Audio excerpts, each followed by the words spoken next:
सच्चा ज्ञानी है वो निरंतर अपने अवगुणों को देखेगा और देख देख करके निकालने का प्रयत्न करेगा। और अज्ञानी क्या करता है, अपने अवगुणों को वाक्पटुता से ढकने का प्रयास करेगा और दूसरे के अवगुणों को उद्धृत करेगा, उसका व्याख्या करेगा। एक छोटी सी कहानी से समझेंगे। महाभारत काल में एक दिन गुरु द्रोणाचार्य ने युधिष्ठिर और दुर्योधन को एक एक सूत्र दिया। क्या सूत्र दिया? युधिष्ठिर से कहा कि तुम एक कॉपी कलम लेके जाओ और ऐसे लोगों की लिस्ट बना के लाओ जिनके अंदर कोई भी गुण ना हो, सारे अवगुण ही अवगुण हो, ऐसे लोगों की लिस्ट बना के लाओ। और दुर्योधन से कहा कि तुम जाओ कॉपी कलम लेकर के ऐसे लोगों की लिस्ट बना के लाओ जिसके अंदर सारे गुण ही गुण हो, जिनके अंदर अवगुण न हो, ऐसे लोगों की लिस्ट बना के लाओ। अब दोनों लोग निकल जाते हैं। निकल जाने के बाद सुबह से शाम तक एक एक करके लोगों के पास पहुंचते हैं। युधिष्ठिर और दुर्योधन जब शाम को वापस आए गुरु जी के पास, तो गुरु जी ने पूछा, पहले युधिष्ठिर से पूछा कि बताओ तुम्हारी लिस्ट में ऐसे लोग कितने मिले जिनके अंदर कोई गुण नहीं है, अवगुण ही अवगुण।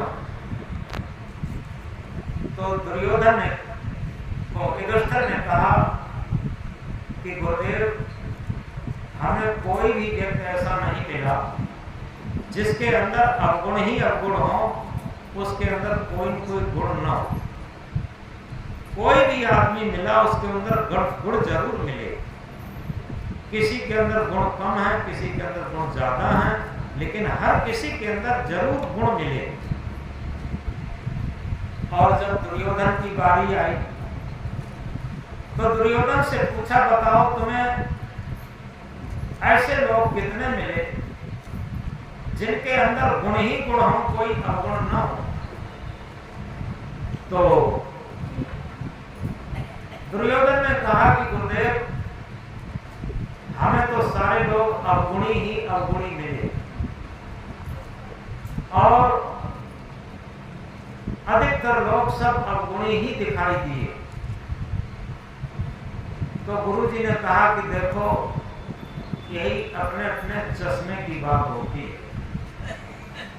कि अगर हमारे अंदर सकारात्मक विचार है, सारग्राही विचार है, इस विशाल संसार में विष अमृत भंडार, गुणग्राही को सुधा है, बाकी विषय विकार। इस पूरे संसार में विष और अमृत के भंडार हैं, गुण और अवगुण के भंडार हैं। अगर हम सारग्राही हैं तो हमें हर जगह सद्गुण मिल ही जाएंगे और असारग्राही हैं तो हर जगह अवगुण मिल ही जाएंगे। जिस तरीके से आप लोगों ने देखा होगा, एक मधुमक्खी होती है, एक साधारण मक्खी होती है। मधुमक्खी जहां भी जाती है पुष्प पर बैठ करके शहद को ग्रहण करती। आज भी मधुमक्खी के लिए पुष्प और शहद की कमी नहीं है, क्योंकि वो शहद को ग्रहण करती, सारग्राही है। और साधारण मक्खी जहां भी जाती है खोज करके गंदगी को ढूंढती है और गंदगी पर बैठती है। साधारण मक्खी के लिए कहीं गंदगी की कमी नहीं है। इसलिए ये विवेक का सूत्र है। जैसे हम कह रहे थे, एक कला के पीछे विकल होत सब काम। मनुष्य के अंदर एक कला अगर पिछड़ गई, जिसे विवेक कला कहते हैं, ज्ञान कला कहते हैं, और वो बिछड़ जाती है तो हर जगह विकल होना पड़ता, दुखी होना पड़ता, रोना पड़ता, पश्चाताप करना पड़ता। तो ये विवेक की कला है कि हम सारग्राही बने, हम अपने अंदर सकारात्मक विचारों की ऊर्जा भरें। क्योंकि होता क्या है कि हम अपने अंदर तो गुण ही गुण देखते हैं और दूसरे के अंदर अवगुण ही अवगुण देखते हैं। ये अविवेक की कला है, विवेक की कला नहीं है। जब भी हम देखना शुरू करें तो अपने अंदर अवगुण देखने का प्रयास करें, अपनी गलतियों को देखने का प्रयास करें और दूसरे के अंदर गुणों को देखने का प्रयास करें। ये विवेक दृष्टि है। जब हमारे अंदर विवेक दृष्टि जग जाएगी तो क्या होगा? हमारा जीवन सद्गुणों का भंडार होगा, शहद का भंडार होगा, भक्ति का भंडार होगा, मानवता का भंडार होगा, शांति का भंडार होगा। और अगर हम असारग्राही हो गए, कबीर साहब ने कहा साधु ऐसा चाहिए, आगे छोटे छोटे बच्चा पीछे था। सदगुरु कबीर साहब ने कहा साधु ऐसा चाहिए जैसा सूप स्वभाव।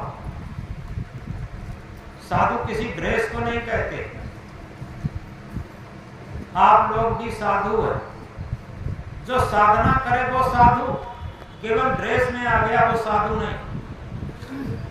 ड्रेस को साधु नहीं कहते। जो अपनी मन इंद्रियों को साध करके आत्मा के तल पर जीवन जीता है, भक्ति के तल पर जीवन जीता है, परमार्थ के तल पर जीवन जीता है, वही साधु। अन्यथा मन के और इंद्रियों के गुलामी में जीवन जीता है वो असाधु। वो भले ही ड्रेस पहने हो। तो कबीर साहब साधु ऐसा चाहिए जैसा सूप स्वभाव। साधु ऐसा होना चाहिए जैसा सूप का स्वभाव। ऐसी सरल भाषा में सदगुरु समझाते हैं, बिना पढ़ा लिखा देहात का भी व्यक्ति समझ सके। सूप का स्वभाव कैसा होता? सार सार को कह रहे थोथा दे उड़ाए। सूप अपने अंदर सार सार को चीज को रख लेता है और जो थोथी चीज, बेकार की चीज, कूड़ा करकट की चीज होती है उसे दूर फेंक देता है। इसी तरीके से यदि हम भक्त हैं, यदि हम विवेकी हैं, यदि हम मानवतावादी हैं, यदि हम धार्मिक हैं, तो निश्चित हमें सारग्राही होना चाहिए। अगर हम सारग्राही हैं तो निश्चित है, देखो पशु भी होता है सार असार की परख रखता। जो पशु शराब नहीं पीते, बीड़ी नहीं पीते, तंबाकू नहीं पीते, मांस नहीं खाते, उनकी नाद में शराब डाल दी जाए, मांस डाल दिया जाए, बीड़ी डाल दी जाए, तंबाकू डाल दी जाए, वो खाएंगे नहीं। कोई शास्त्र नहीं को पढ़े, लेकिन उनके अंदर का विवेक काम करता। उनके अंदर प्राकृतिक विवेक है। उनका जो स्वाभाविक प्रकृति की तरफ से जो भोजन है वही खाएंगे और वो जीवन को साल में एक बार ही विकारी होते। ये प्राकृतिक उनका कितना संयम है। तो इस तरीके से अगर सही पूछा जाए, आज थाने, पुलिस, मिलिट्री, जेल, अस्पताल ये सब मनुष्य के लिए बने, पशु पक्षियों के लिए कहीं नहीं। क्यों? अगर सही तरीके से देखा जाए तो मनुष्य प्राकृतिक जीवन नहीं जीता और स्वार्थी जीवन जीता। और स्वार्थ में अतिक्रमण करता। क्योंकि अतिक्रमण किसे कहते हैं? अतिक्रमण कहते हैं अपने अधिकार की लड़ाई लड़ी जाए और कर्तव्य न किया जाए, ये अतिक्रमण है। संविधान का नियम है कर्तव्य रूपी वृक्ष पर अधिकार रूपी फल अपने आप आते हैं।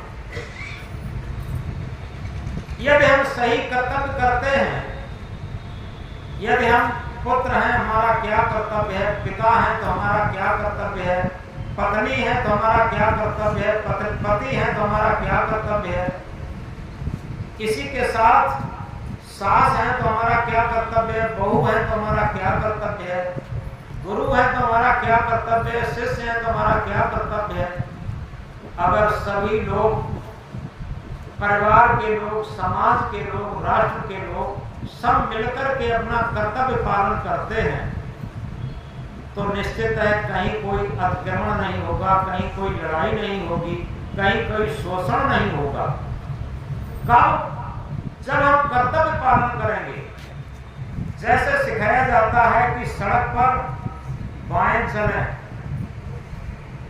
अगर कोई व्यक्ति बाएं न चल करके और दाएं चलता है और इसी के साथ मनमानी चाल पर चलता है, जो कि ट्रैफिक नियम है उनके अनुसार नहीं चलता, तो क्या होगा? या तो स्वयं एक्सीडेंट में घायल होगा या दूसरे का एक्सीडेंट करेगा, दूसरे को घायल करेगा। ये निश्चित है। सड़क पर बाएं चलना, अपनी साइड में चलना, ये क्या है? ये अपना कर्तव्य है। इसी तरीके से इस बात को बहुत गहराई से समझें। जैसे सड़क पर हम जानते हैं एक विद्यार्थी से ट्रेनिंग दी जाती है कि हम सड़क पर बाएं चलें, अच्छी बात है। और इसी तरीके से इस बात को गहराई से समझें कि हमारी जीवन रूपी गाड़ी समय रूपी रोड पर दौड़ रही है और समय रूपी रोड पर अगर हम अपने साइड पर चलते हैं, साइड क्या है? हमारी साइड है कि हम अपने कर्तव्य क्षेत्र में सही चल रहे हैं, तो ये हमारी साइड है। लेकिन कर्तव्य न करके और अधिकार क्षेत्र की लड़ाई लड़ते हैं तो निश्चित है, आज देखते हैं आज के ही पेपर में एक पुत्र ने अपने पिता को काट डाला केवल एक प्लाट बेचने के लालच में।